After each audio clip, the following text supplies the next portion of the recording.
Obviously, eating better is a huge part of getting your body in shape, dropping that stubborn fat, but it can be extremely difficult to know exactly where to start with that. So I'm gonna give you 4 swaps that you can make with things that you're probably already eating. You can easily swap that out for better options and instantly start dropping stubborn fat just like that with just these 4 food swaps. First off, my name is Montel Harden, personal trainer, strength and conditioning, and sports nutrition coach since 2017. Over that time frame, we worked with over 700 men and women, helping them drop body fat, build lean muscle, and get in the best shape of their lives. And we've done that with super simplistic systems like food swaps based on things that they already eat. So one big thing that we do differently than a lot of companies is that instead of trying to box our clients into meal plans full of foods that they don't really eat, they're not really familiar with, they don't cook that often, we actually like to look at what our clients regularly consume, what type of foods are they naturally eating and leaning toward, and then we just try to get them to eat better options or better variations of that specific food. And then we just try to get better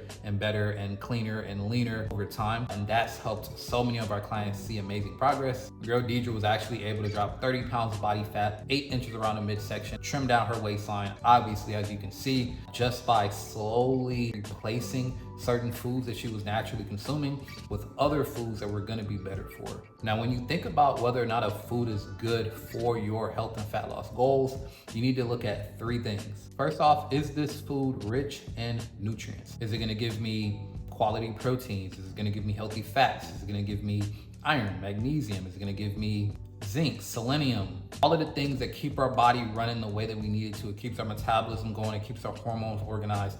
Your foods always need to be nutrient rich. Think about these as the foods that maybe your grandma used to tell you that if you ate those, it would make you grow up big and strong. Those are the kind of foods that are gonna be chock full of nutrients, and then those same foods are almost always gonna be low calorically. So you want the foods that you consume to be relatively low in calories. Obviously, it depends on the amount that you're consuming, but overall, you don't really want a serving of a particular type of food to exceed any more than about 100 to 200 calories per se palm-sized serving of food. If it does, that means it's probably a pretty high calorie, low nutrient food. So first, it's gotta be high in nutrients, low calorically. Then third, it's gotta be versatile. It's gotta be something that you can add to multiple meals. You can season and it tastes different depending on how you season it, depending on what other foods are along with it. Because we wanna add foods to your diet that you just don't eat one time. We want it to start becoming staples in your diet and eventually swap out and replace those other foods that aren't necessarily getting us to our goals and getting us further from where we wanna be. So those are the big things right there.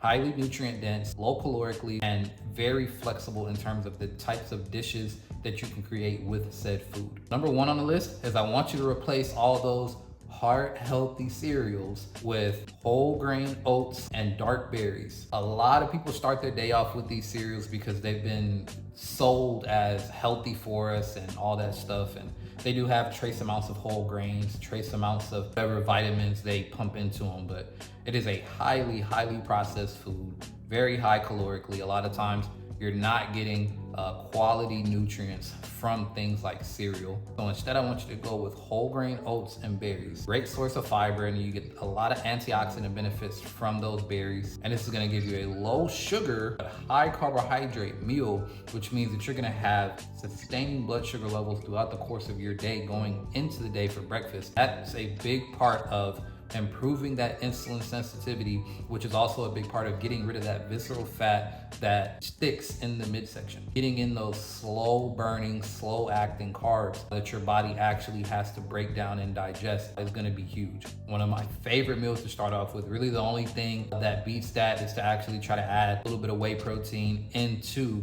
the actual oats. So if you're fine with that and that's something you want to do, that makes it even better because now we get the protein alongside that high fiber, high antioxidant meal. Next swap that's going to be big for you is instead of drinking calorie beverages, whether it be juice, soda, I want you to swap that with sparkling water. And you can even go flavored if you like. This takes your calorie consumption from beverages down to 0, which in and of itself, depending on how many beverages you drink, if you have sweet tea daily, if you have orange juice daily, if you have apple juice daily, if you can swap that out with a sparkling water. In 2024, you can get pretty much any flavor of sparkling water that you want, and it tastes really kind of close to those other options, and you get that carbonation there, which actually kind of helps you feel fuller for longer. When you're going through your dieting phase, that's an extremely important piece of the puzzle. You kind of feel like you're consuming a little bit more and you're a little bit fuller. Biggest piece of the puzzle here is that you take maybe 200 to 300 calories a day in beverages and you immediately take that down to 0. That in and of itself can be exactly what you need to start dropping stubborn fat consistently,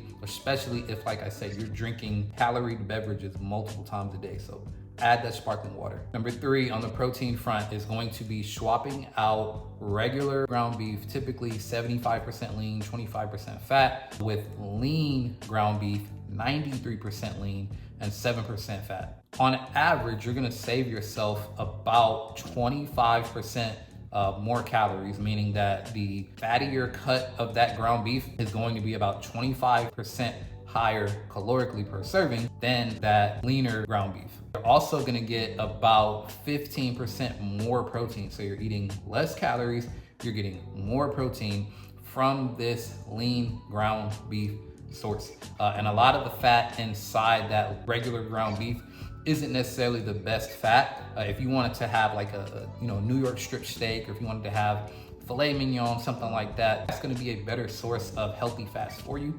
But if we're talking about just that lean ground beef versus the ground chuck, regular ground beef, you always wanna go lean ground beef. And if you've ever prepped both of them, you can see the difference health-wise, how much grease is made and created when you cook regular ground beef versus the lean ground beef.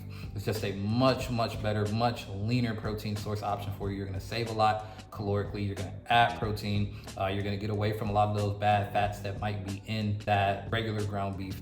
It's just one of the easiest swaps to make, and it's something that obviously you can eat with tacos, you can make your own burgers, you can do a lot of different things here, but with a much more nutrient-dense option in place. And then lastly is to swap out processed deli meats for whole, unprocessed cuts of meat, whether that be buying some chicken breast and slicing that up for a sandwich, maybe slicing up some steak cuts really thin for a sandwich, maybe turkey. Might be a little bit of extra work if you do it yourself, or a little bit of extra money if you want to go ahead and buy it that way, but it's one of the best swaps that you're gonna make. Deli meat is full of unhealthy fats, preservatives. It's being recalled all the time. I know it's extremely convenient, especially if you're trying not to have much takeout. Deli meats with your lunch is one of the easiest ways to go. And I'm not saying that you have to get rid of that, but the traditional deli meats, just stop using those and get the actual chicken, the actual roast beef, the actual turkey, and then you slice it yourself or get it pre-sliced by someone. And you're gonna get more protein, you're gonna get less calories, you're gonna get no preservatives in there, and you don't have to worry about the constant recalls that these deli meats have on them all the time, because you're not eating things that are highly processed like these foods. So that is it, short and to the point. Obviously there are dozens and dozens and dozens of different food swaps that you can make. If you have some things that you have inside your diet that you've really been struggling to find a replacement for, let me know down in the comments. I 100% guarantee you we can find a healthier alternative for you. If you got value from this and you want help implementing these types of strategies inside your own life to help clean up your nutrition so that you can drop that stubborn fat, get your body in health where you need it to be, hit the first link down in the description, take our transformation quiz, and we'll help you figure out exactly how to get that done. And if you want weekly insights sent straight to your inbox that peel back the curtains on exactly how we get this done for our clients, click the second link down in the description below, and we'll make sure to send that over to you. And make sure to like, subscribe, and turn notifications on so that you don't miss any more uploads going forward. And I will see you in the next one. Peace.